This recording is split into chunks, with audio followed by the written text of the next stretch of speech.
কোন পাশে অবস্থান করে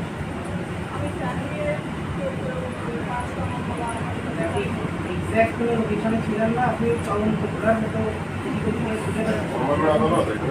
আমার সাথে অপরাধ হচ্ছে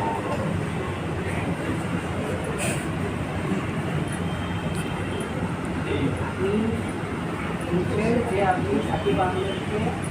এখানে দেখেন না দেখা মানে সেখানে বলতে পারবেন কাজল আমি বলছি আপনি তাকে সেখানে দেখেন এটা না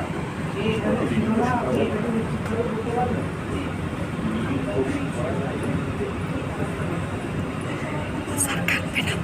স্যার উনি কি ইনশাআল্লাহ ভিতরে দেখা